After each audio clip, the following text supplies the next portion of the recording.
Mehsana seat ઉપર ભારતીય જનતા પાર્ટીએ હરિભાઈ પટેલને ટિકિટ આપી અને હવે કોંગ્રેસ એક મોટો દાવ રમવા જઈ રહી છે મહેસાણા સીટ ઉપર. કોંગ્રેસનો આ મોટો દાવ શું છે અને કોંગ્રેસની અંદર કોણ છે એવી વ્યક્તિ કે જેને લઈને કોંગ્રેસ આ દાવ રમવાનું વિચારી રહી છે? કરીશું એ જ વિષય પર ચર્ચા. નમસ્કાર, હું છું ગોપી ગાંગર અને આપ જોઈ રહ્યા છો નિર્ભય ન્યૂઝ.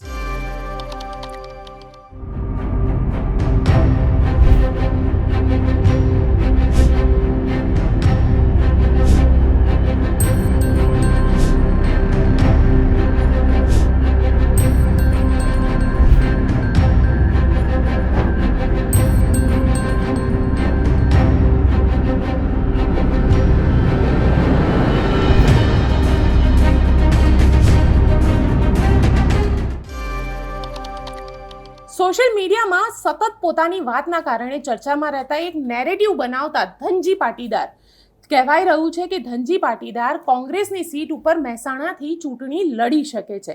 ધનજી પાટીદાર આમ તો પાટીદાર આંદોલનથી ચર્ચામાં આવ્યા હતા અને ધનજી પાટીદાર પોતે જે નેરેટિવ સેટ કરે છે એને પોતે સાબિત પણ કરીને બતાડે છે.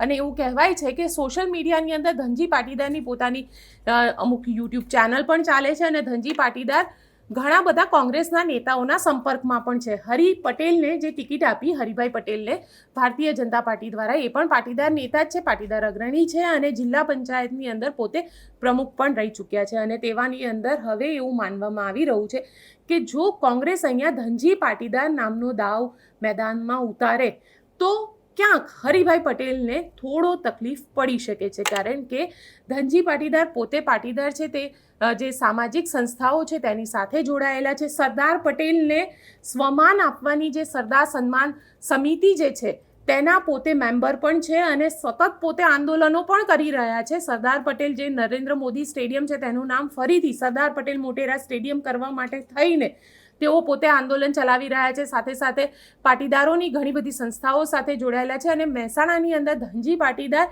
એ એવું કોઈ અજાણ્યું નામ નથી કે જેને મહેસાણાનો કોઈ પણ પાટીદાર હોય કે અન્ય કોઈ જાતિનો વ્યક્તિ હોય તે ન ઓળખતું હોય. કારણ કે ઉનાવામાં પોતે રહે છે, પરંતુ એમનું જે આખું ગામ છે કે પાટીદાર સમુદાય છે ત્યાં આગળ દરેક જગ્યાએ ધનજી પાટીદાર પોતે સામાજિક રીતે ઘણા એક્ટિવ છે. અને એવું માનવામાં આવી રહ્યું છે કે કોંગ્રેસ હવે ધનજી પાટીદાર નામના જે દાવ છે તે ખેલી શકી છે. કારણ કે ધનજી પાટીદાર જે છે તેને પૂછવામાં પણ કોંગ્રેસના અમુક નેતાઓ થકી આવ્યું છે કે શું ધનજી પાટીદારને કોંગ્રેસની ટિકિટ ઉપર ચૂંટણી લડવું છે.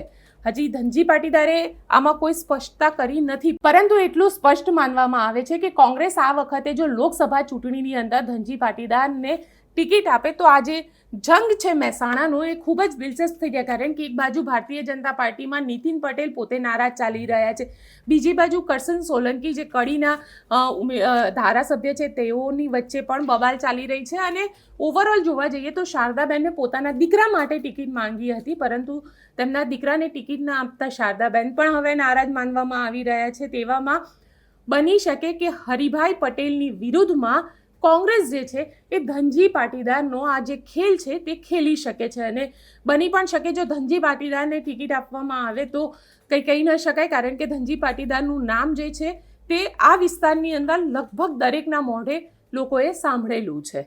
પરંતુ આ હરિભાઈ પટેલ જે છે તેમના નામને લઈને, તેમના જે કાર્ય કરવાની પદ્ધતિ છે તેને લઈને ભારતીય જનતા પાર્ટીના પણ અમુક લોકો ખુશ નથી.